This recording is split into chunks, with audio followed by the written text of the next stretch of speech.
അസ്സലാമു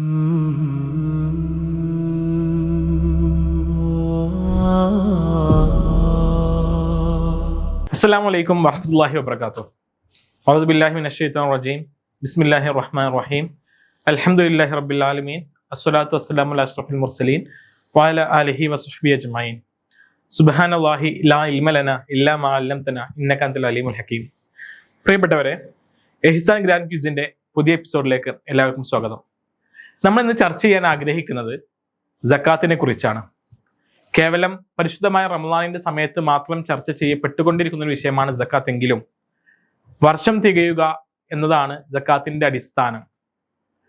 എന്നാലും ഫിത്ർ സക്കാത്ത് എന്ന് പറയുന്ന സക്കാത്ത് പരിശുദ്ധമായ റമളാനിനോട് ചേർന്ന് വരുന്നതായതുകൊണ്ട് പരിശുദ്ധമായ റമളാനിൽ നാം ഫിത്ർ സക്കാത്തിനെ കുറിച്ച് കൂടുതൽ ചർച്ച ചെയ്യാറുണ്ട്. സക്കാത്തിനെ കുറിച്ച് നാം കാതലായിട്ട് അറിയേണ്ട ചില പ്രധാനപ്പെട്ട കാര്യങ്ങൾ മാത്രമാണ് നമ്മൾ ഇന്ന് ചർച്ച ചെയ്യുന്നത്. പരിശുദ്ധമായ ഇസ്ലാമിന്റെ പഞ്ചസ്തംഭങ്ങൾ അഥവാ ഇസ്ലാം കാര്യം 5 എന്ന് നാം പറയുന്ന കാര്യങ്ങൾ, അതിൽ മൂന്നാമത്തേതാണ് സക്കാത്ത്. ഹിജ്റ 2-ാം വർഷമാണ് സക്കാത്ത് നിർബന്ധമാകുന്നത്. ശരീഅത്തിന്റെ ഭാഗമായിട്ട് സക്കാത്ത് വരുന്നത്, നിർബന്ധമായിട്ട് വരുന്നത് ഹിജ്റ 2-ാം വർഷമാണ്. സക്കാത്ത് എന്ന് പറയുന്നത് അതിന് ആത്മീയ മാനങ്ങളുണ്ട്, സാമൂഹിക മാനങ്ങളുണ്ട്, സാമ്പത്തിക മാനങ്ങളുണ്ട്, വൈയക്തിക മാനങ്ങളുമുണ്ട്. കാരണം ഒരു വ്യക്തി അവന്റെ ഫർള് ഐനായിട്ടുള്ള സംഭവമാണ് സക്കാത്ത്. അതേസമയം സക്കാത്തിന്റെ ഒരു കൃത്യമായ ഇംപ്ലിമെന്റേഷൻ സമൂഹത്തിൽ വലിയ മാറ്റങ്ങൾ കൊണ്ടുവരാൻ മാത്രം പ്രാപ്തിയുള്ളതാണ്. സാമ്പത്തികമായിട്ട് നോക്കുമ്പോൾ സമൂഹത്തിൽ വലിയ ചലനങ്ങൾ സൃഷ്ടിക്കാൻ ഈ സക്കാത്തിന് സാധിക്കും. കാരണം വെലോസിറ്റി ഓഫ് മണി എന്ന് പറയുന്ന ഒരു കോൺസെപ്റ്റ് എക്കണോമിക്സിലുണ്ട്. പൈസ, സമ്പത്ത് ആളുകളുടെ ഇടയിലൂടെ ഒഴുകി നടക്കുന്നത് ആ രാജ്യത്തിന്റെ മാർക്കറ്റിനെ ഗ്രോ ചെയ്യാൻ സഹായിക്കും എന്നുള്ളതാണ്. പല സന്ദർഭങ്ങളും നമുക്കറിയാം, കോവിഡ് എല്ലാം വന്ന സമയത്ത് പലരുടെ കയ്യിലും പൈസ ഇല്ലാതിരുന്ന ഘട്ടങ്ങളിൽ പല സർക്കാരുകളും, ആഗോളതലത്തിൽ തന്നെ പല സർക്കാരുകളും ജനങ്ങൾക്ക് സൗജന്യമായിട്ട് പൈസ നൽകിയിട്ടുണ്ട്. എന്തിനു വേണ്ടിയിട്ടായിരുന്നു അത്? ആ പൈസ മാർക്കറ്റിൽ ചെലവഴിക്കണം. അങ്ങനെ ആളുകളിൽ നിന്നും ആളുകളിലേക്ക് പൈസകൾ കൈമാറ്റം ചെയ്യപ്പെടുമ്പോൾ അത് മാർക്കറ്റിനെ ഗ്രോ ചെയ്യുമെന്നാണ് പറയുന്നത്. ഒരു മാർക്കറ്റിനെ ഗ്രോത്തിന് ആവശ്യമുള്ള സംഭവമാണ് വെലോസിറ്റി ഓഫ് മണി. അഥവാ ഒരു 100 രൂപ ഒരു മനുഷ്യന്റെ കയ്യിൽ ഇരിക്കുന്നതിനേക്കാൾ ഉത്തമം ആ 100 രൂപ 10ഉം 20ഉം ആളുകളിലൂടെ കൈമാറ്റം ചെയ്യപ്പെടുന്നതാണ്. ഈ അർത്ഥത്തിൽ നോക്കുമ്പോൾ സക്കാത്തിന്റെ സാമ്പത്തിക മാനം വളരെ വിശാലമായിട്ടുള്ളതാണ്. നമുക്ക് സക്കാത്തിന്റെ കൂടുതൽ കാര്യങ്ങളിലേക്ക് കടക്കാം. സക്കാത്ത് 2 തരമാണുള്ളത്. ഒന്ന് ഫിത്ർ സക്കാത്ത്, മറ്റൊന്ന് സമ്പത്തിന്റെ സക്കാത്ത്. ഫിത്ർ സക്കാത്താണ് പലപ്പോഴും നമ്മൾ റമളാനുമായിട്ട് ബന്ധപ്പെട്ട് ചെയ്യാറുള്ളത്. നാം പെരുന്നാളിന്റെ പിറ കണ്ടതിന് ശേഷം നമ്മളെല്ലാവരും അരികളും മറ്റു കാര്യങ്ങളുമായിട്ട് അതിന്റെ അവകാശങ്ങളുടെ അടുത്തേക്ക് നാം പോകാറുണ്ട്. അതുപോലെ മറ്റൊരു ഗണമാണ് സക്കാത്തിന്റെ ഗണമാണ് സക്കാത്ത് മാല്, സമ്പത്തിന്റെ സക്കാത്ത്. 8 ഇനം സമ്പത്തുകളിലാണ് സക്കാത്ത് ഉള്ളത്. അത് ഏതൊക്കെയാണ് നമുക്കറിയാലോ. അതിൽ പ്രധാനപ്പെട്ട നാം മനസ്സിലാക്കേണ്ട ചില കാര്യങ്ങളാണ് ഇന്ന് നാം ചർച്ച ചെയ്യാൻ ഉദ്ദേശിക്കുന്നത്. അതിൽ ഒന്ന് തങ്കമാണ്. സ്വർണമല്ല, തങ്കമാണ്. സ്വർണവും തങ്കവും തമ്മിലുള്ള വ്യത്യാസം എന്ന് ചോദിച്ചാൽ, നമ്മുടെ നാട്ടിൽ ഒരു 916 എന്നൊക്കെ പറയാറുണ്ടല്ലോ അല്ലെ. അതിനർത്ഥം എന്താ? ഒരു 1000 മില്ലിഗ്രാം സ്വർണമാണെങ്കിൽ അതിൽ 916 ഗ്രാം എന്തായിരിക്കും? 916 ഗ്രാം തങ്കമായിരിക്കും. ബാക്കിയുള്ള ഭാഗം ചെമ്പുമായിരിക്കും.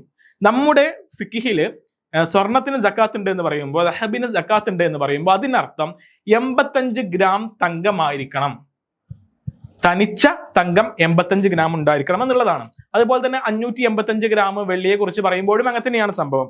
ഈ സ്വർണം എന്ന് പറയുമ്പോൾ നമ്മൾ 85 ഗ്രാം എന്ന് പറയാറുണ്ടല്ലോ, ഏകദേശം 10.5 പവനും പിന്നെ 1 ഗ്രാമും. ഈ നിലയിൽ നോക്കുമ്പോൾ ആഭരണമായിട്ട് നമ്മൾ പൊതുവെ ഉപയോഗിക്കുന്നതിന് സക്കാത്തില്ല.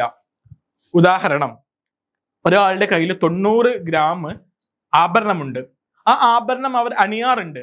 ഉദാഹരണം, വളകളായിട്ടും പാദസരമായിട്ടും മാലയായിട്ടും കമ്മലായിട്ടെല്ലാം ഒരാളുടെ കയ്യിൽ 12 പവനോ 11 പവനോ എല്ലാം സ്വർണമുണ്ടെങ്കിലും അവർ സക്കാത്ത് കൊടുക്കേണ്ട ആവശ്യമില്ല. അതേസമയം സൂക്ഷിച്ചു വെക്കുന്ന ആഭരണങ്ങൾക്കാണ്, സ്വർണത്തിനാണ് നമ്മൾ സക്കാത്ത് കൊടുക്കേണ്ടത്. അത് സ്വർണ്ണ നാണയമാണെങ്കിലും ശരി, സ്വർണ്ണ ബിസ്ക്കറ്റ് ആണെങ്കിലും ശരി, എന്തോ ആവട്ടെ, അതിനാണ് നാം സക്കാത്ത് കൊടുക്കേണ്ടത്. ഇതിനോട് കൂടെ നമ്മൾ ചർച്ച ചെയ്യേണ്ട മറ്റൊരു സംഭവമാണ് സമ്പത്ത്, അതായത് കറൻസി. പൈസക്ക് സക്കാത്ത് ഉണ്ടോ എന്നുള്ളത്. കേരള പരിസരത്ത് സുന്നി വിശ്വാസധാരയിൽ തന്നെ കറൻസിക്ക് സക്കാത്ത് ഇല്ല എന്ന് വിശ്വസിക്കുന്ന സുന്നികളായിട്ടൊരു കൂട്ടരുണ്ട്. അവർ സുന്നികൾ തന്നെയാണ്. ഇതിന്റെ അടിസ്ഥാനപരമായിട്ടുള്ള കാതലായിട്ടുള്ള പ്രശ്നം കിടക്കുന്നത്, നമ്മൾ ഇന്ന് യൂസ് ചെയ്യുന്ന കറൻസികൾ സ്വർണത്തിന്റെ ബദലായിട്ടുള്ളതാണോ അല്ലേ എന്നുള്ള ചർച്ചയിൽ നിന്നാണ്.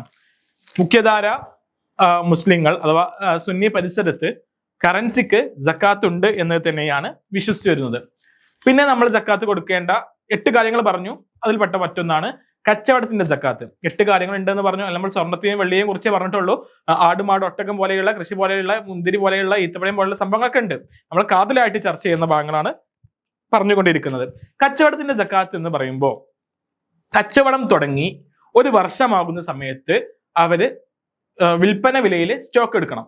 ആ വിൽപ്പന വിലയിൽ സ്റ്റോക്ക് എടുക്കുന്നത് 585 ഗ്രാം തനിച്ച വെള്ളിയുടെ പൈസ എത്രയാണോ ആ ഇതെത്തിയിട്ടുണ്ടെങ്കിൽ അതിന്റെ 2.5% സക്കാത്ത് കൊടുക്കേണ്ടത്.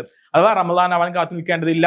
അവർ ഏത് അറബി മാസപ്രകാരമാണോ കച്ചവടം തുടങ്ങിയിട്ടുള്ളത് അതിൽ നിന്നും 1 വർഷം തികയുന്നത് എന്നാണോ അന്നാണ് അവരെന്ത് ചെയ്യേണ്ടത്, സക്കാത്ത് കൊടുക്കേണ്ടത്. നമുക്കറിയാം, ഒരു മനുഷ്യന്റെ അവകാശമാണ് പാവപ്പെട്ടവന് സക്കാത്തിന്റെ അവകാശികളുടെ അവകാശമാണ്. സക്കാത്തിന്റെ അവകാശികൾ എന്നാണ് പറയാറുള്ളത് അല്ലെ.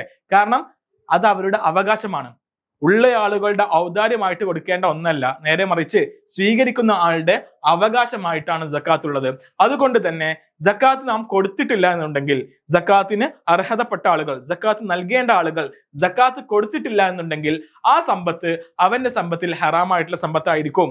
ആ സമ്പത്ത് കൊണ്ട് അവൻ വല്ലതും ഭക്ഷിച്ചാൽ, അവൻ ആരെങ്കിലും ഭക്ഷിപ്പിച്ചാൽ അതെല്ലാം ഹറാമിന്റെ ഭക്ഷണമായിരിക്കും അവിടെ ഉള്ളിലേക്ക് പോകുന്നത് എന്നുള്ള കാര്യം നാം മറന്നു പോകാൻ പാടില്ല. ഒന്ന് ആലോചിച്ച് നോക്കുക, എത്ര സിമ്പിൾ ആയിട്ടാണ് ഇസ്ലാം ഈ കോൺസെപ്റ്റ് മുന്നോട്ട് വെക്കുന്നത്. ഒരു മനുഷ്യന്റെ കയ്യിൽ കണക്കെത്തിയ രീതിയിൽ സമ്പത്തുണ്ട് എന്നുണ്ടെങ്കിൽ അതിന്റെ വെറും 2.5% മാത്രമാണ് പരിശുദ്ധമായ ഇസ്ലാം സക്കാത്ത് നിർബന്ധമായിട്ട് കൊടുക്കാൻ പറയുന്നുള്ളൂ. മറ്റുള്ളവയെല്ലാം സ്വതക്കയാണ്. അഥവാ കൊടുക്കുന്നയാൾക്ക് ബുദ്ധിമുട്ടില്ലാതെ അതേസമയം സ്വീകരിക്കുന്ന ആളുകൾക്ക് ഉപകാരമുള്ള രീതിയിലാണ് പരിശുദ്ധമായ ഇസ്ലാം ഈ പറയുന്ന സക്കാത്തിനെ സ്ഥാപിച്ചിട്ടുള്ളത്. സക്കാത്തിന്റെ അവകാശികൾ 8 പേരാണ്, നമുക്കറിയാം അല്ലെ. ഫക്കീർ ഉണ്ട്, മിസ്കീൻ ഉണ്ട്, തുടങ്ങിയിട്ടുള്ള 8 വിഭാഗം ആളുകളുണ്ട്. അവർ ആമിലുണ്ട്, കടക്കാരുണ്ട്, ഫീ സബീലിലുണ്ട്, അള്ളാഹുവിന്റെ മാർഗ്ഗത്തിൽ യുദ്ധം ചെയ്യുന്നവരുണ്ട്, അതുപോലെ യാത്രക്കാരായ ആളുകളുണ്ട്. ഇങ്ങനെ 8 വിഭാഗം ആളുകളാണ് സക്കാത്തിന്റെ അവകാശികളായിട്ടുള്ളത്. എങ്ങനെയാണ് ഒരാൾ സക്കാത്ത് വിതരണം ചെയ്യേണ്ടത് എന്നുള്ളതാണ് നമ്മൾ അടുത്തതായിട്ട് ചർച്ച ചെയ്യാൻ പോകുന്നത്. സക്കാത്ത് വിതരണം ചെയ്യാൻ 3 മാർഗങ്ങളാണ് ഫുഖഹാക്കൾ പറഞ്ഞിട്ടുള്ളത്. ഇസ്ലാമിന്റെ കർമ്മശാസ്ത്ര പണ്ഡിതന്മാർ സക്കാത്ത് വിതരണം ചെയ്യാൻ പറഞ്ഞിട്ടുള്ള മാർഗങ്ങൾ 3 അതിലൊന്ന് ആ വ്യക്തി സ്വയം അവകാശികൾക്ക് നൽകാനാണ്. അഥവാ എനിക്ക് സക്കാത്ത് നൽകാനുള്ള പൈസ, സമ്പത്ത് അല്ലെങ്കിൽ സ്വർണം മറ്റെന്തോ ആവട്ടെ അതെന്റെ കയ്യിലുണ്ടെങ്കിൽ ഞാൻ തന്നെ അവകാശികളെ നേരിട്ട് കണ്ട് അവർക്ക് കൊടുക്കുന്ന രീതി. മഹാനായ ഷാഫി ഇമാമിന്റെ മദ്ഹബിൽ 2 അഭിപ്രായങ്ങളുണ്ട്. ഒന്ന് ഷാഫി ഇമാമിന്റെ 2 അഭിപ്രായങ്ങളുണ്ട്. അതിലൊന്ന് ഖദീമായ അഭിപ്രായം, ജദീദായ അഭിപ്രായം എന്ന് പറയും. ഒന്ന് പഴയ അഭിപ്രായം, മറ്റൊന്ന് അപ്ഡേറ്റഡ് ആയിട്ടുള്ള പുതിയ അഭിപ്രായം എന്നാണ് ഈ വിഷയങ്ങൾ അറിയപ്പെടുന്നത്. ഇതിൽ ജദീദായ അഭിപ്രായത്തിലാണ്, ഷാഫി മദ്ഹബിന്റെ ജദീദായ അഥവാ പുതിയ അഭിപ്രായത്തിലാണ് എന്തുള്ളത്, ഷാഫി ഇമാമിന്റെ പുതിയ അഭിപ്രായത്തിലാണ് വ്യക്തികൾ സ്വയം കൊടുക്കുന്നതിനെ കുറിച്ച് ചർച്ച ചെയ്യുന്നത്. 2ാമത്തെ രീതി എന്ന് പറഞ്ഞാൽ ഇമാം മുഖേന കൊടുക്കലാണ്. ആരാണ് ഇമാം? അൽ ഇമാം. ഓക്കെ, നമ്മളെ പള്ളിയിലെ ഉസ്താദായിട്ടുള്ള ഇമാം നിൽക്കുന്ന, ഇമാമല്ല ഉദ്ദേശം, ഇസ്ലാമിക റിപ്പബ്ലിക്കിൽ ഇസ്ലാമിക വ്യവസ്ഥ നിലനിൽക്കുന്ന രാജ്യങ്ങളിൽ അതിന്റെ അൽ ഇമാം എന്ന് പറയുന്ന പൊസിഷനിൽ നിൽക്കുന്ന ആളുകൾ മുഖേനയും നമുക്ക് എന്ത് ചെയ്യാം, സക്കാത്ത് കൊടുക്കാം. 3ാമത്തത് എന്ന് പറഞ്ഞാൽ നാം വേറൊരാളെ വക്കാലത്ത് ഏൽപ്പിക്കുന്നു, അയാൾ മുഖേന എന്ത് ചെയ്യുന്നു, അവകാശികൾക്ക് കൊടുക്കുന്നു എന്നുള്ളതാണ്. അപ്പോ ഉടമസ്ഥൻ മുഖേന കൊടുക്കുക എന്നൊക്കെ പറയുമ്പോൾ മഹാനായ മഹല്ലി ഇമാമ് അദ്ദേഹത്തിന്റെ പ്രസക്തമായിട്ടുള്ള ഫിഖ് ഗ്രന്ഥത്തിൽ പറയുന്നത് സക്കാത്തിനെ 2ആയിട്ട് തരംതിരിച്ചിട്ടുണ്ട്. ഓക്കെ, നമ്മൾ പറഞ്ഞു ധനത്തിന്റെ സക്കാത്തിനെ 2ആയിട്ട് മഹാനായ മഹല്ലി ഇമാമ് തരംതിരിച്ചിട്ടുണ്ട്. ആദ്യം സക്കാത്ത് 2 തരമാണെന്ന് പറഞ്ഞു. ഏതൊക്കെ? സമ്പത്തിന്റെ സക്കാത്തും ഫിത്ർ സക്കാത്തും. ഇനി നമ്മൾ ഇവിടെ പറയുന്നത് ധനത്തിനെ 2ആയിട്ട് മഹാനായിട്ടുള്ള മഹല്ലി ഇമാമ് തരംതിരിച്ചിട്ടുണ്ട്. അതൊന്ന് ലോഹിറാണ്, മറ്റൊന്ന് ബാത്തിനാണ്. ഈ നമ്മൾ പറഞ്ഞല്ലോ സ്വർണം, വെള്ളി തുടങ്ങിയ കുറെ കാര്യങ്ങൾ, കുറച്ച് 8 സംഭവങ്ങളിലാണ് നമ്മൾ സക്കാത്ത് കൊടുക്കേണ്ടതെന്ന് പറഞ്ഞല്ലോ. അതിൽ ബാത്തിനായിട്ടുള്ള സമ്പത്ത് എന്ന് പറഞ്ഞത് കൊണ്ട് ഉദ്ദേശം അതിന്റെ ഉടമക്ക് മാത്രമേ ചിട്ടപ്പെടുത്താൻ പറ്റുകയുള്ളൂ. ഉദാഹരണം, സ്വർണം, വെള്ളി, എന്റെ കയ്യിൽ എത്ര സ്വർണ്ണമുണ്ട്, എന്റെ കയ്യിൽ എത്ര വെള്ളി ഉണ്ട് എന്നുള്ളത് ഇമാമിനോ മറ്റുള്ള ആളുകൾക്കോ കണ്ട് എണ്ണി തിട്ടപ്പെടുത്താൻ പറ്റൂലല്ലോ. അതേസമയം ആടുമാടൊട്ടൊക്കെയാണെന്നുണ്ടെങ്കിൽ അത് ബാക്കിയുള്ള ആളുകൾക്ക് എന്ത് ചെയ്യാൻ പറ്റും, ക്ലിപ്തപ്പെടുത്താൻ പറ്റും. അതുകൊണ്ടാണ് ഈ 2 രീതിയിൽ മഹാനായ മഹല്ലി ഇമാം ഇത് തരംതിരിച്ചിട്ടുള്ളത്. അപ്പോൾ നമ്മൾക്ക് മാത്രം അറിയുന്ന, നമ്മുടെ കയ്യിൽ എത്രയുണ്ട് നമുക്ക് മാത്രം അറിയുന്ന സമ്പത്തുകളെ ലോഹിറായിട്ടും അതുപോലെ തന്നെ മറ്റുള്ളവർക്കും ക്ലിപ്തപ്പെടുത്താൻ പറ്റുന്നവയെ ബാത്തിനായിട്ടും മഹല്ലി ഇമാം തരംതിരിച്ചിട്ടുണ്ട്. പിന്നെ സക്കാത്ത് കൊടുക്കുമ്പോൾ ശ്രദ്ധിക്കേണ്ട ഒരു കാര്യമാണ് ഇസ്തിആബ് എന്ന് പറയുന്നത്. എന്താണ് ഇസ്തിആബ്? എല്ലാവരെയും ഉൾക്കൊള്ളിക്കുക എന്ന് നമുക്ക് സിമ്പിൾ ആയിട്ട് മനസ്സിലാക്കാം. ഇസ്തിആബ് എന്ന് പറഞ്ഞാൽ സക്കാത്തിന്റെ അവകാശികൾ നമ്മൾ എത്രയാണെന്ന് പറഞ്ഞു? എത്രയാണ് പറഞ്ഞത്? 8 ആളുകളാണ് അവകാശികൾ അല്ലെ? അപ്പോ ഒരു നാട്ടിൽ, ഇപ്പൊ നമ്മുടെ നാട്ടിൽ അടിമയില്ല, മോചനദ്രവ്യം എഴുതപ്പെട്ട അടിമ ഇല്ല, ഉണ്ടോ?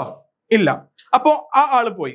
നമ്മൾ നാട്ടിൽ അവൈലബിൾ ആയിട്ടുള്ള അവകാശികൾ ഉണ്ടല്ലോ, അവൈലബിൾ ആയിട്ടുള്ള അവകാശികൾ എന്ന് പറഞ്ഞാൽ ആ കാറ്റഗറിയിൽ ഏതൊക്കെ മനുഷ്യന്മാരുണ്ടോ ആ മനുഷ്യന്മാർക്ക് എല്ലാവർക്കും കിട്ടുന്ന രീതിയിൽ എന്ത് ചെയ്യണം? സക്കാത്തിനെ വീതം വെക്കണം എന്നുള്ളതാണ് ഇസ്തിആബ് കൊണ്ട് ഉദ്ദേശിക്കുന്നത്. ഷാഫി മദ്ഹബിൽ ഇത് പ്രബലമായിട്ടുള്ള അഭിപ്രായമാണ്. നാട്ടിൽ 5 കാറ്റഗറിയാണ്. ഫക്കീർ, മിസ്കീന് എന്നടക്കം ഉദാഹരണം 3 കൂട്ടാം.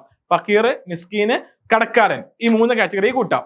ഈ 3 കാറ്റഗറി നാട്ടിൽ അവൈലബിൾ ആണെങ്കിൽ ഈ 3 കാറ്റഗറിയിലെയും മുഴുവൻ ആളുകൾക്കും കൊടുക്കണം എന്നുള്ളതാണ് ഇസ്തിആബ് കൊണ്ട് ഉദ്ദേശിക്കുന്നത്. അതേസമയം ഷാഫി മദ്ഹബിൽ തന്നെ മറ്റൊരു അഭിപ്രായ പ്രകാരം ഈ 3 വിഭാഗങ്ങൾ, അവൈലബിൾ ആയിട്ടുള്ള വിഭാഗങ്ങൾ എത്രയാണോ അത്ര, നമ്മൾ എക്സാമ്പിൾ 3 ഈ 3 വിഭാഗങ്ങളിൽ ചുരുങ്ങിയത് 3 ആളുകൾക്കെങ്കിലും കൊടുക്കണം എന്നുള്ള അഭിപ്രായമുണ്ട്. എന്നാൽ അതേസമയം മാലിക്കി ഇമാമിന്റെയും അബു ഹനീഫ ഇമാമിന്റെയും മദ്ഹബിൽ ഇങ്ങനെ അഭിപ്രായം ഇല്ല. ഓക്കെ, ഏതെങ്കിലും ഒരു കാറ്റഗറിക്ക് ഏതെങ്കിലും ഒരാൾക്ക് കൊടുത്താൽ മതി എന്നുള്ള അഭിപ്രായമാണുള്ളത്. ആ അഭിപ്രായം എന്താണ്? നമ്മുടെ ഷാഫി മദ്ഹബിലെ അത്തിയത്തുള്ള ഇബ്നു അത്തിയത്തുൽ ബുർഹാനി പോലെയുള്ള പണ്ഡിതന്മാർക്കും അഭിപ്രായമുണ്ട്. അപ്പൊ നമ്മൾ എന്ത് സ്വീകരിക്കണം എന്നുള്ളതാണ് അർത്ഥ ചർച്ച. ഈ അഭിപ്രായ പ്രകാരവും നമുക്ക് എന്ത് ചെയ്യാവുന്നതാണ്? മുന്നോട്ട് പോകാവുന്നതാണ്. നിങ്ങളുടെ നാട്ടിൽ 3 അവകാശികളുണ്ട്, 3 കാറ്റഗറിയിലുള്ള അവകാശികളുണ്ട്. ആ 3 കാറ്റഗറിയിലുള്ള അവകാശികളിൽ എല്ലാവർക്കും കൊടുക്കാം പ്രബലമായ അഭിപ്രായ പ്രകാരം. മറ്റൊന്ന്, ഈ 3 അവകാശി കാറ്റഗറികളിൽ 3 ആളുകൾക്ക് വീതം കൊടുക്കാം. മറ്റു അഭിപ്രായ പ്രകാരം ഏതെങ്കിലും കാറ്റഗറിയിലെ ഒരാൾക്കും നിങ്ങൾക്ക് കൊടുക്കാം. ഇത്രമാത്രം സിമ്പിളും വിശാലവുമാണ് പരിശുദ്ധമായ ദീനുൽ ഇസ്ലാം. ഇനി നമ്മൾ പറഞ്ഞു 3 രീതിയിൽ നമുക്ക് എന്ത് ചെയ്യാൻ പറ്റും? സക്കാത്ത് വിതരണം ചെയ്യാൻ പറ്റുമെന്ന് പറഞ്ഞു. ഒന്ന് നമ്മൾ സ്വയം കൊടുക്കലാണ്, മറ്റൊന്ന് ഇമാമ് മുഖേനയാണ്, മൂന്നാമത്തത് വക്കാലത്ത് ഏൽപ്പിക്കലാണ്. ഇതിൽ ഇമാം എന്നുള്ള ക്ലോസ് നമ്മൾ എന്ത് ചെയ്യാണ്? നമ്മുടെ നാട്ടിൽ ആവശ്യമില്ലാത്തതുകൊണ്ട് എടുത്തു കളയാണ്. മൂന്നാമത്തെ വിഭാഗമായിട്ടുള്ളത് വക്കാലത്ത് ഏൽപ്പിക്കലാണ്. വക്കാലത്ത് ആരൊക്കെ ഏൽപ്പിക്കാം എന്നുള്ളതാണ് നമ്മൾ ആദ്യം ചർച്ച ചെയ്യുന്നത്. സ്വന്തമായി സക്കാത്ത് കൊടുക്കാൻ അർഹതയുള്ള എല്ലാവരും അതിനെന്താണ്? യോഗ്യരാണ്. അപ്പൊ നമ്മൾ വിചാരിക്കും, കുട്ടിക്ക് സക്കാത്ത് വക്കാലത്ത് ഏൽപ്പിക്കാൻ പറ്റുമോ? കുട്ടിയെ വക്കാലത്ത് ഏൽപ്പിക്കാൻ പറ്റുമോ? അടിമയെ വക്കാലത്ത് ഏൽപ്പിക്കാൻ പറ്റുമോ? ഇസ്ലാമിക വിശ്വാസം ഇല്ലാത്ത കാഫിര്യങ്ങളായ സഹോദരങ്ങളെ വക്കാലത്ത് ഏൽപ്പിക്കാൻ പറ്റുമോ എന്നുള്ള ചോദ്യം നമ്മുടെ മുന്നിൽ വരാം. കൊടുക്കാൻ പറ്റും, അവരെ വക്കാലത്ത് ഏൽപ്പിക്കാൻ പറ്റും എന്നുള്ളതാണ് നമ്മുടെ ഫിഖ് പറയുന്നത്. അഥവാ വകതിരിവെത്തിയ കുട്ടി, അടിമ, കാഫിർ ആയ ആളുകൾ, സഹോദരങ്ങൾ, അവരെയും നമുക്ക് എന്ത് ചെയ്യാവുന്നതാണ്? നമ്മുടെ സക്കാത്ത് കൊടുക്കാൻ വക്കാലത്ത് ഏൽപ്പിക്കാവുന്നതാണ്. എന്നാൽ വകതിരിവെത്തിയ കുട്ടി, അതുപോലെ കാഫിറായിട്ടുള്ള സഹോദരങ്ങൾ, ഇവരെ നമ്മൾ എന്ത് ചെയ്യുമ്പോൾ വക്കാലത്ത് ഏൽപ്പിക്കുമ്പോൾ ആർക്ക് കൊടുക്കണം എന്നുള്ളത് നമ്മൾ എന്ത് ചെയ്യണം? നിർണയിച്ചു കൊടുക്കണം. വക്കാലത്താക്കുമ്പോൾ കാര്യം ശ്രദ്ധിക്കേണ്ടത് എന്താണെന്ന് വെച്ചാൽ അത് അർഹതപ്പെട്ട ആളിലേക്ക് എത്തിയിരിക്കണം. ആ ആളിലേക്ക് എത്തി നമ്മൾ അറിഞ്ഞിരിക്കണം. ഈ 2 സംഭവങ്ങൾ ഉണ്ടായാൽ മാത്രമേ നമ്മുടെ ഉത്തരവാദിത്വം നമ്മളിൽ നിന്നും പോവുകയുള്ളൂ. പിന്നെ നമ്മുടെ നാട്ടിൽ പോസിബിൾ ആയിട്ടുള്ള സംഭവമാണ് ഖാദി എന്ന് പറയുന്നത് അല്ലെ. എല്ലാ മഹലിലും ഖാദികളുണ്ട്. നമ്മുടെ നാടിന്റെ ഒരു അപ്പെക്സ് ബോഡി എന്ന് പറയുന്നത്, ഒരു സുപ്രീം ലീഡർ എന്ന് പറയുന്നത് ഖാദി ആയിരിക്കും. ആ ഖാദിക്ക് സക്കാത്ത് കൊടുക്കാനുള്ള, വിതരണം ചെയ്യാനുള്ള അവകാശമുണ്ട്. അത് ദറൂറത്തിന്റെ ഖാദി ആണെങ്കിലും ആ അവകാശമുണ്ട് എന്നുള്ളതാണ് ഫിഖ് പറയുന്നത്. നമ്മുടെ നാട്ടിൽ നിക്കാഹ് കഴിപ്പിച്ചു കൊടുക്കാൻ ഖാദിക്ക് അവകാശമുണ്ട് എന്നുണ്ടെങ്കിൽ, മാസപ്പിറവി തീരുമാനിക്കാൻ അവകാശമുണ്ട് എന്നുണ്ടെങ്കിൽ ഖാദിക്ക് സക്കാത്ത് വിതരണം ചെയ്യാനുള്ള അവകാശവുമുണ്ട്. എന്നാൽ ഇല്ല എന്ന് പറയുന്ന പ്രബലമായിട്ടുള്ള സുന്നി വിശ്വാസധാരകളും കേരളത്തിലുണ്ട്. ഖാദി ആക്ട് മറ്റൊക്കെയാണ് അവർ പറയാറുള്ളത്. എന്നാൽ ഇന്ത്യൻ നിയമവ്യവസ്ഥക്കകത്ത് നിന്നുകൊണ്ട് തന്നെ ഒരു ഖാദിക്ക് ആ നാട്ടിലെ സക്കാത്തുകൾ കോർഡിനേറ്റ് ചെയ്യലും അത് കൊടുക്കലും ഒന്നും നിയമപരമായിട്ട് തടസ്സമില്ലാത്ത ഒരു വിഷയമാണ്. എന്നാൽ നമ്മൾ കാണുന്ന മറ്റൊരു സംഭവമാണ് ഈ സക്കാത്ത് കമ്മിറ്റി എന്നുള്ളത്. ഒരു കമ്മിറ്റിയെ വക്കാലത്ത് ഏൽപ്പിക്കാൻ പറ്റുമോ? ഒരു കമ്മിറ്റിയെ വക്കാലത്ത് ഏൽപ്പിക്കാൻ പറ്റൂല. ഒരു വ്യക്തിയെയാണ് നമുക്ക് എന്ത് ചെയ്യാൻ പറ്റുള്ളൂ? വക്കാലത്ത് ഏൽപ്പിക്കാൻ പറ്റുകയുള്ളൂ. കാരണം വക്കാലത്ത് സ്വീകരിക്കാനും അത് കൊടുക്കാനൊക്കെ പറ്റണമെന്നുണ്ടെങ്കിൽ ഒരു വ്യക്തിയെ ആയിരിക്കണം. ആ വ്യക്തി പിന്നെ വേറൊരു വ്യക്തി അതിനെ ഏൽപ്പിക്കാനും പാടില്ല. ഞാനിപ്പോ വേറൊരാളെ, ഇവിടെ ഒരാളുണ്ട്, അയാളെ വക്കാലത്ത് ഏൽപ്പിച്ചാൽ അയാളാണ് എന്ത് ചെയ്യേണ്ടത്? എന്റെ സക്കാത്ത് കൊടുക്കേണ്ടത്. അയാൾ മുഖേനയാണ് ഞാൻ കൊടുക്കാൻ ഉദ്ദേശിക്കുന്നത്. അതുകൊണ്ട് അദ്ദേഹമാണ് കൊടുക്കേണ്ടത്. ഒരു കമ്മിറ്റിയെ ചെയ്യാൻ പാടില്ല. അപ്പോ ഈ സക്കാത്ത് കമ്മിറ്റികളൊക്കെ ഏൽപ്പിക്കുമ്പോഴാണ് പ്രശ്നം എന്താണെന്ന് വെച്ചാല് അതിന്റെ പ്രസിഡന്റിനെയോ സെക്രട്ടറിയോ വക്കാലത്ത് ഏൽപ്പിച്ചാൽ പോരെ എന്ന് ചോദ്യം നമ്മൾ മുന്നിൽ വന്നേക്കാം. ഏൽപ്പിച്ചാൽ മതി. പക്ഷെ പ്രശ്നം എന്താണെന്ന് ചോദിച്ചാൽ ആ ഏൽപ്പിക്കപ്പെട്ടയാൾ തന്നെയാണ് എന്ത് ചെയ്യേണ്ടത്, ആ കാര്യങ്ങൾ നിറവേറ്റേണ്ടത്. അതുപോലെ തന്നെ ഈ വക്കാലത്ത് ആക്കുമ്പോൾ ആളുകളുടെ വീട്ടിലേക്ക് ചെന്നിട്ട് ഒരു റെസിപ്റ്റ് പോലെ ഇതെല്ലാം ശേഖരിച്ചു കൊണ്ടുവരുമ്പോൾ അതിലും എന്ത് ചെയ്യുന്നുണ്ട്, വക്കാലത്താക്കുന്നിടത്തുള്ള പല ഷർത്തുകളും മിസ്സായി പോകുന്ന സാഹചര്യം ഉണ്ടാകും. മറ്റൊരു വിഷയം എന്ന് പറയുന്നത് സകാത്ത് എന്നുള്ളത് പരിശുദ്ധമായ ഇസ്ലാമിന്റെ കാഴ്ചപ്പാട് പ്രകാരം മുസ്ലിം സഹോദരങ്ങൾക്കിടയിൽ വിതരണം ചെയ്യപ്പെടേണ്ടതാണ്, അല്ലാത്ത രീതിയിൽ വിതരണം ചെയ്യപ്പെടാൻ പാടില്ല. അതുപോലെ തന്നെ ഈ പ്രാവശ്യത്തെ സകാത്ത് നാം ഒരാളെ ഏൽപ്പിച്ചിട്ടുണ്ടെങ്കിൽ അത് എത്രയും പെട്ടെന്ന് വീട്ടിയാൽ മാത്രമേ നമ്മുടെ ഉത്തരവാദിത്തം മാറുകയുള്ളൂ. അതേസമയം അത് അടുത്ത വർഷത്തേക്കും മറ്റുമെല്ലാം മാറ്റിവെക്കുന്ന പല പ്രവണതകളും നമ്മൾ കാണാറുണ്ട്. അത്തരം കാര്യങ്ങൾ നമ്മൾക്ക് പ്രോത്സാഹിപ്പിക്കാൻ പറ്റുന്നതുമല്ല. ഇങ്ങനെയൊക്കെയാണെങ്കിലും നമ്മുടെ നാട്ടിൽ വിശിഷ്യ സുന്നി വിഭാഗത്തിനിടയിൽ സക്കാത്ത് എന്നുള്ളത് ഒരു സിസ്റ്റമാറ്റിക് ആയ രീതിയിൽ നടന്നു പോകുന്നില്ല എന്നുള്ളത് നമ്മുടെ ഒരു വിഷമം തന്നെയാണ്. നമ്മുടെ നാട്ടിൽ സക്കാത്തിന് അവകാശികളായ പല ആളുകളും, സക്കാത്ത് കൊടുക്കേണ്ട പല ആളുകളും അതിനെക്കുറിച്ച് ബോധവാന്മാരല്ല. അതിന്റെ അവകാശികൾ പലപ്പോഴും കിട്ടാറില്ല. പലപ്പോഴും നമ്മൾ കൊടുക്കാറുള്ളത് അതിന് അർഹതയില്ലാത്ത ആളുകളുടെ കൈകളിലേക്കായിരിക്കും, പ്രത്യേകിച്ചും ഫിത്തർ സക്കാത്ത് പോലെയുള്ള സക്കാത്തുകളെല്ലാം. ഇവിടെ ഒരു സിസ്റ്റമാറ്റിക് ആയിട്ടുള്ള ഇടപെടലുകൾ നമ്മുടെ മഹല്ല് തലങ്ങളിലെല്ലാം നടന്നാൽ ഏറെ നന്നായി തന്നെ നമുക്ക് തോന്നിപ്പോകാറുണ്ട്. എന്തുകൊണ്ടെന്നാൽ നമ്മുടെ മഹല്ല് എന്ന് പറഞ്ഞാൽ നമ്മുടെ നാടിന്റെ ഒരു ഇസ്ലാമിക ഭരണകേന്ദ്രമാണ്. ആ നാട്ടിൽ എല്ലാവരുടെയും ഡാറ്റ ഉണ്ടെങ്കിൽ, എല്ലാവരുടെയും സമ്പത്തിനെ കുറിച്ച്, അവരുടെ ബാധ്യതകളെ കുറിച്ച്, അവർക്കുള്ള കാര്യങ്ങളെ കുറിച്ചെല്ലാം ബോധ്യമുണ്ട് എന്നുണ്ടെങ്കിൽ, ഒരു ഡാറ്റ ഉണ്ട് എന്നുണ്ടെങ്കിൽ, ഈ മഹല്ലിന് കോർഡിനേറ്റർ ഉണ്ട് എന്ന് വിചാരിക്കുക. ഇങ്ങനെയാണെങ്കിൽ ഇവർ മുഖേന നൽകേണ്ട ആളുകൾ ആരെ മീറ്റ് ചെയ്യുന്നു? മഹല്ല് കോർഡിനേറ്ററെ മീറ്റ് ചെയ്യുന്നു. ഇത്രയാണ് എനിക്ക് സക്കാത്ത്, എനിക്ക് ഇന്ന രീതിയിലാണ് എന്റെ കച്ചവടമുള്ളത്, ഒരു വർഷം തികഞ്ഞിട്ടുണ്ട്, ഇത്ര രൂപയാണ് എൻ്റെ ഈ മാസത്തെ അവിടെ കടയിലുള്ള ഷോപ്പിലുള്ള സാധനങ്ങളുടെ വിലയായിട്ടുള്ളത്, ഞാൻ എത്രയാണ് സക്കാത്ത് കൊടുക്കേണ്ടതെന്ന് വന്ന് ചോദിക്കുന്ന സന്ദർഭത്തിൽ ഈ മഹല്ല് കോർഡിനേറ്റർ അതിന്റെ 2% കൂട്ടുന്നു. ഇനി ഇത് ആർക്ക് കൊടുക്കണം എന്നുള്ള ചോദ്യമുണ്ട്. ഇതിനുള്ള ഉത്തരം ആരുടെ കയ്യിലുണ്ട്? ഈ മഹല്ല് കോർഡിനേറ്ററുടെ കയ്യിലുണ്ട്. അയാളുടെ കയ്യിൽ ഡാറ്റയുണ്ട്. ഈ നാട്ടിൽ പാവപ്പെട്ടവരാരാണ്, ഫക്കീർ ആരാണ്, മിസ്കീൻ ആരാണ്, കടക്കാരൻ ആരാണ് എന്നെല്ലാം ഉൾക്കൊള്ളുന്ന ഡാറ്റയുണ്ട്. ഒന്നെങ്കിൽ നമുക്ക് എന്ത് ചെയ്യാം, ഇത് ബൈപ്പാസ് ചെയ്യാനുള്ള ഒരു മീഡിയേറ്റർ ആയിട്ട് മഹല്ല് കോർഡിനേറ്റർ നമുക്ക് കാണാം. എല്ലാ കാര്യങ്ങളും വ്യവസ്ഥാപിതമായിട്ട് നടക്കേണ്ടതുണ്ട്. ചില വാശിപ്പുറത്ത് അല്ലെങ്കിൽ ചില കാര്യങ്ങളുടെ ശാഠ്യപ്പുറത്ത് പ്രധാനപ്പെട്ട കാര്യങ്ങൾ, കാതലായ കാര്യങ്ങൾ നമ്മൾ നാട്ടിൽ നടക്കാതിരിക്കാൻ പാടില്ല. പരിശുദ്ധമായ ഇസ്ലാം സക്കാത്തിന് മുന്നോട്ട് വെക്കുന്നത് ആരാധന കർമ്മമാണ്. നിയ്യത്ത് വേണം, എല്ലാം വേണം. അതോടൊപ്പം തന്നെ ഒരു ഹിക്മത്ത് എന്നോണം അത് നാട്ടിൽ ചില മാറ്റങ്ങൾ ഉണ്ടാകാൻ, പാവപ്പെട്ട ആളുകളെ സഹായിക്കാനൊക്കെ ഉള്ള ഒരു സിസ്റ്റമായിട്ട് കാണുമ്പോൾ ആ സഹായം നടക്കുന്നുണ്ടോ എന്നുള്ളത് നമ്മളൊരു ആത്മപരിശോധന നടത്തേണ്ടതുണ്ട്. ഉത്തരവാദിത്തപ്പെട്ട ആളുകൾ ആത്മപരിശോധന നടത്തേണ്ടതുണ്ട്. പറഞ്ഞതിന്റെ അർത്ഥം നമ്മുടെ അടുത്തുള്ള സമ്പത്തെല്ലാം എല്ലാവരെയും അറിയിക്കണം എന്നല്ല. ഒരാളുടെ കയ്യിൽ ഈ രീതിയിലുള്ള പൈസ എത്തിയിട്ടുണ്ട്, സക്കാത്ത് കൊടുക്കാനുള്ള സംഭവമായിട്ടുണ്ട്, മഹല്ല് കോർഡിനേറ്റർ പോയി കാണാം. അയാൾ എന്ത് ചെയ്യുന്നു? കാര്യങ്ങളെല്ലാം നോക്കി മനസ്സിലാക്കുന്നു, അവകാശികളുടെ ലിസ്റ്റ് എടുക്കുന്നു. അങ്ങനെ എല്ലാം ഒരേ ആളുകളിലേക്ക് കിട്ടിക്കൊണ്ടിരിക്കുമ്പോൾ അവരുടെ പ്രശ്നം തീരൂലേ?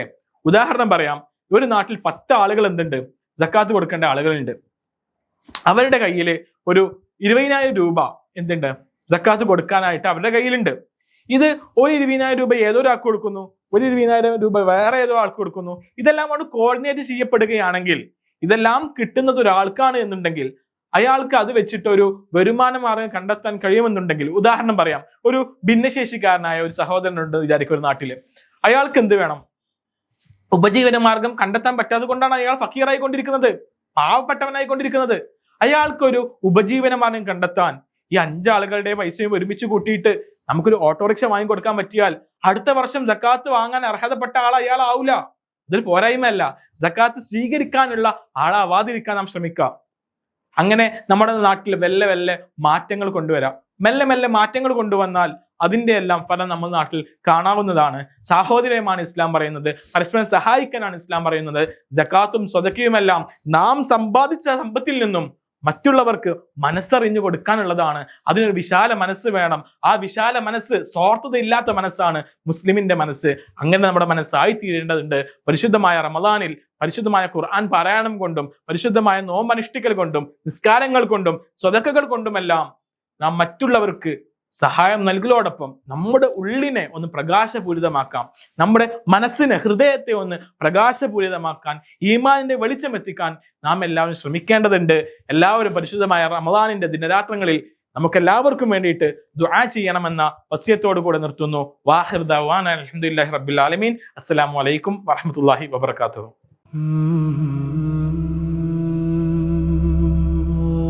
ആ